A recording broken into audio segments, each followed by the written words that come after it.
Namaste to everyone. Today's in this discussion, we are going to have a detailed analysis of Bhagavad Gita as an anthropological treasure house. The Bhagavad Gita is not just a sacred Hindu text. It is a socio-cultural and anthropological masterpiece that provides deep insights into human behavior, governance, ethics, and social structures. India, as a civilization with over 5,000 years of history, offers numerous examples where the teachings of Bhagavad Gita have influenced societal evolution, law, leadership, and ethical decision making. The Bhagavad Gita provides deep insights into human behavior, social structures, ethical leadership, and cultural values. The text does not merely address religious and philosophical issues, but also serves as a blueprint for understanding human interactions, governance, morality, and decision making across different societies and historical periods.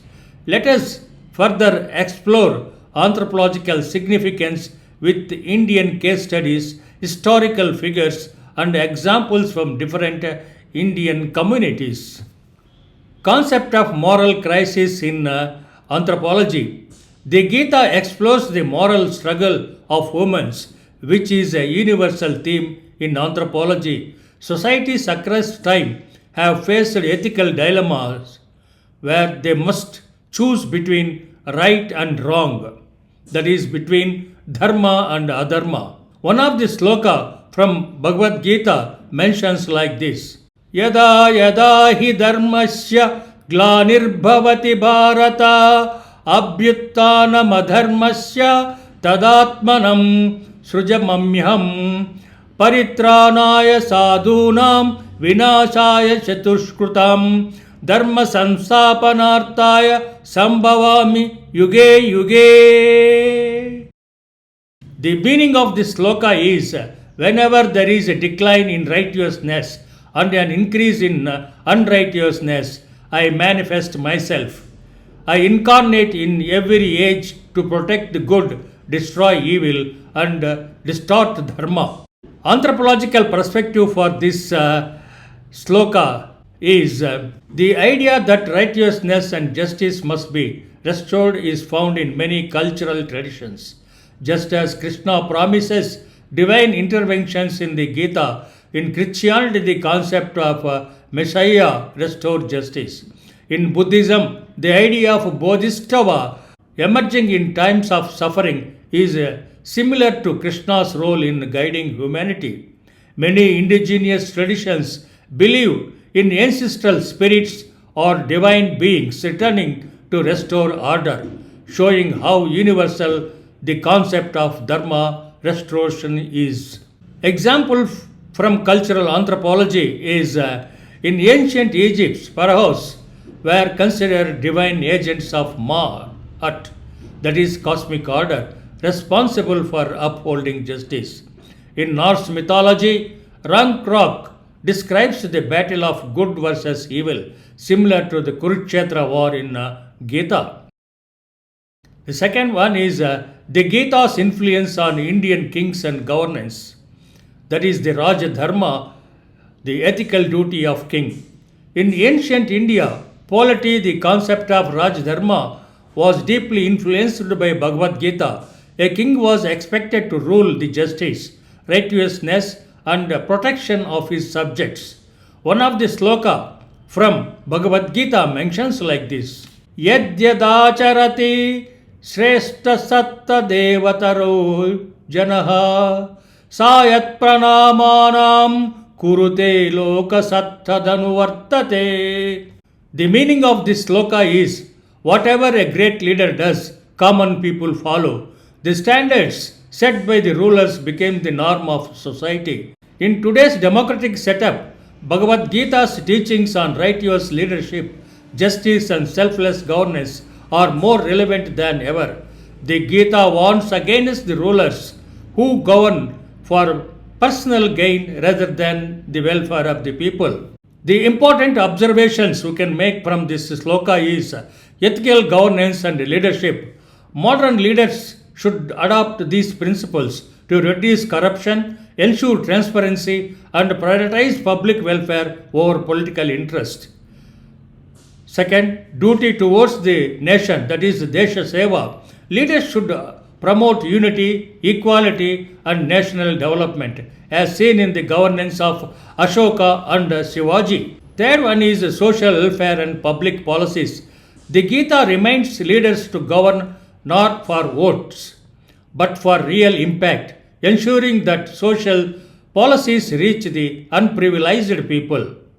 Fourth one is religious harmony and tolerance. The Gita teaches that a leader should respect diversity while maintaining justice and order, a principle crucial for multi-religious democracy like India. The Gita and caste system, evolution of social order in India. The Varna system, that is fourfold classification of society, described in the Gita was originally based on qualities and actions, that is guna karma, rather than birth. The key sloka on this Varna system mentions like this: Chaturva Varnam Maya Spastam Gunakarma Vibhagashaha Tasya Kartara Mahi Mam Vidya Kartara Mavyayam. The meaning of this sloka is the fourfold classification of society, that is Brahmin, Kshatriya, and Vaishya and Shudra, was created by me based on qualities, that is gunas, and actions, that is karma, not by birth. Anthropological analysis, we can interpret this sloka as: over time, Varna became a rigid caste system, that is jati, lost its original merit-based flexibility. However, movements like the Bhakti and Sufi traditions emphasized devotion over caste, which aligns with Krishna teaching that devotion transcends social identity. For example, the Bhakti poet saints like Kabir, Mirabai, and Basava rejected caste-based discrimination, much like Krishna's advocated for spiritual equality. Comparison with other cultures, many tribals and agrarian societies have divisions of labor similar to Varna-based system in India. The Gita emphasizes that one's duty is determined by natural abilities, similar to how anthropologists study role of differentiation in various societies. The contemporary debate on this issue is modern anthropologists critique social stratification, but functional anthropologists like Emil Durkheim argue that occupational role are necessary for societal stability, an idea reflected in the Gita's division of labor. The fourth one is karma and social justice movements in India. The Gita karma philosophy has been guided principles in Indian social and political movements. One of the sloka from Bhagavad Gita mentions like this: Karmanyevadikaraste ma paleshu katachanama karma palahetur badmate sajjanu se karmani. The meaning of this sloka is: your right is only to perform actions, not to the results. Do not let the fruits of action be your motive, nor should you be attached to inaction. One of the best example of case study is Mahatma Gandhi and the freedom struggle. Gandhi was deeply influenced by Gita concept of selfless action, that nishkarma karma. He considered Bhagavad Gita his spiritual dictionary and followed ahimsa, that is non-violence, and satyagraha, truthful resistance, as forms of dharma.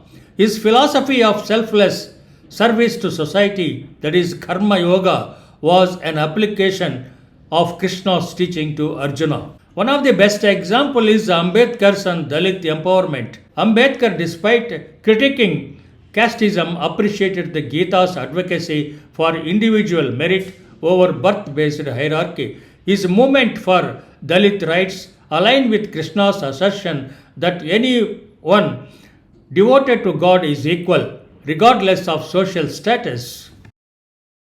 The fifth one is Bhagavad Gita and its influence on tribes and folk traditions in India. The tribal connections with Krishna's teachings. Many tribal communities in India uphold traditions similar to Gita's teaching on dharma, selfless action, and devotion. For example, among the Gond and Bill tribes, these tribes revere Krishna as a forest protector and warrior, similar to how he guided Arjuna. Anthropological parallel: just as Krishna guided Arjuna through war, tribal shift and guide their people in time of conflict and migration. For example, the Jagannatha tradition in Odisha, the Jagannatha Puri temple worship, a form of Krishna that includes tribal deities, showing how Gita's teachings blended with tribal spirituality. Lord Jagannath is worshipped beyond caste barriers, embodying Krishna's universal acceptance in the Gita. The sixth one is Bhagavad Gita and its modern scientific mindset. The concept of yoga and meditation in Indian science. Bhagavad Gita emphasizes on yoga has influenced Indian scientific research on mental well-being. One of the sloka from Bhagavad Gita mentions like this: Uddaredatmanayatmanam natmanamavasadayet atmaiva hotmano bandhuratmaiva ripuratmanaha. The meaning of this sloka is: a person must elevate himself through self-discipline. The mind can be a friend or enemy depending on its control. The scientific impact of this sloka on IITs and research institutes is several Indian institutes of technology have conducted studies on how the Gita's concept of self-discipline and detachment improve focus, stress management, and decision making.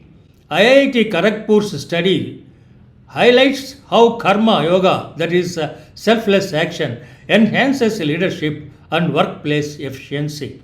IIMs and mental health research studies by IIM, All India Institute of Medical Sciences, confirm that meditation and mindfulness, as described in the Gita's Dhyana Yoga, significantly reduce anxiety and depression. Regular practice of Gita inspired yogic meditation improves emotional stability and cognitive function, fostering mental resilience. Thus, Bhagavad Gita provides a scientifically proven framework for physiological well-being and stress-free living. The seventh one is global impact and cultural transmission of Bhagavad Gita. The Gita has influenced philosophy, literature, and leadership models worldwide, making it a significant subject for transcultural anthropology, that is, study of how cultural elements spread across societies. For example, Robert Oppenheimer, the father of the atomic bomb, famously quoted the Bhagavad Gita after witnessing the first nuclear explosion in 1945. Now I am became death, the destroyer of the world. This is a reference to Krishna's revelation of his cosmic form in Bhagavad Gita. The Sanskrit sloka mentions like this: Kalo yasmi lokachaya kruta vruddho lokan mahurtamihi pavrutaha oteyapi tvam na bhavishyanti sarve ye yavastitaha patya nikeshu yodaho. The meaning of this sloka is: I am time, the great destroyer of the world, and I have come to engage all people. Even without you, all these warriors will cease to exist. The anthropological insights of this Sanskrit sloka from Bhagavad Gita is Oppenheimer references highlights the global transmission of Hindu philosophical thought into the Western scientific community. It also shows the religious texts can be reinterpreted in different historical and cultural contexts. Another best example is Swiss psychologist Carl Jung explored the Bhagavad Gita to understand human consciousness and the conflict between the ego and the self-realization. He related the Gita's teaching to the process of individuation, the integration of the consciousness and the unconscious mind. One of the sloka from Bhagavad Gita mentions like this: Uddharedatma nayatmanam natmanava sadhayet atmaiva hatmano bandhuratmaiva ripuratmanaha. The meaning of this sloka is one must elevate oneself by one's own mind. Let not the mind degrade oneself. The mind can be one's best friend or one's worst enemy. Anthropological insights for this sloka is Jung's interest in Bhagavad Gita reflects cross-cultural psychological studies. How Eastern philosophy provides tools for mental well-being. The Gita's meditative and self-awareness teachings are now widely used in modern psychotherapy and mindfulness practices. Mahatma Gandhi considered the Bhagavad Gita his spiritual dictionary. Although the Gita discusses war, he interpreted it as a call for selfless action, that is karma yoga, and non-violence, ahimsa. One of the sloka for this reference from Bhagavad Gita is mentioned like this: Karmanyevadikaraste ma paleshu kadachana ma karma palaheturbormate sajno yasva karmani. The meaning of this sloka is you have the right to perform your duty, but never to the fruits of your actions. Do not be attached to the results nor become inactive. The anthropological interpretation for this sloka is Gandhiji used the Gita's independence movement illustrates how religious texts can be adopted for political and social reform. The civil rights movement in United States by Martin Luther King Jr., anti-apartheid struggles in South Africa, and environmental activism have drawn inspiration from Gandhiji's principles, showing the Gita global influence and social justice movements. The International Society for Krishna Consciousness, as also known as Hare Krishna movement, popularized the Bhagavad Gita worldwide, funded by Bhakti Vedanta Swami Prabhupada. ISKCON attracted followers from the West, integrating Indian philosophical traditions into global spirituality. One of the relevant verses from Bhagavad Gita mentions like this: Patram pushpam palam toyam yo me bhakta prayachati tadaham bhaktu pahrutasmami pahatmatmanaha. The meaning of this sloka is: whoever offers me with devotion a leaf, a flower, or a fruit, or water, I accept that offering. The anthropological insights of this sloka is the global adaptation of Krishna Bhakti and yoga traditions demonstrates how spiritual ideas migrate and transform across cultures.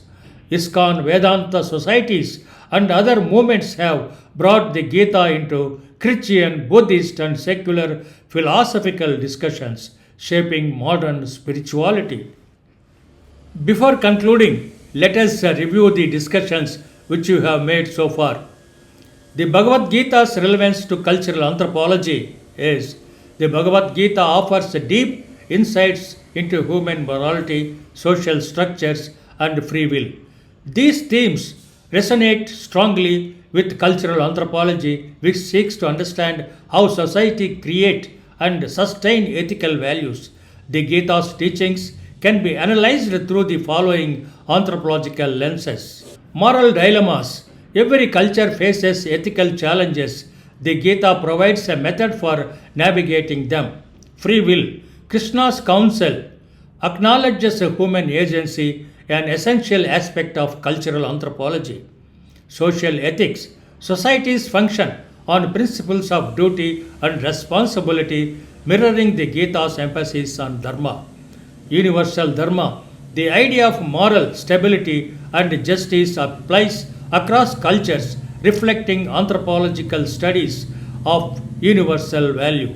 By integrating the Gita's wisdom with anthropological insights, we gain a richer understanding of ethical decision making, social responsibility, and moral evolution in human societies. These teachings provide a timeless guide for individuals and communities striving to uphold righteousness in an ever changing world.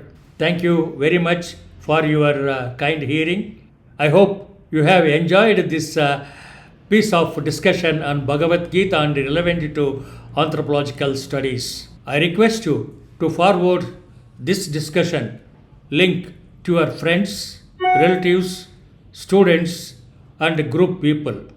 Hope we will meet you in another discussion on Vedic Anthropological studies. Thank you very much. Thank you.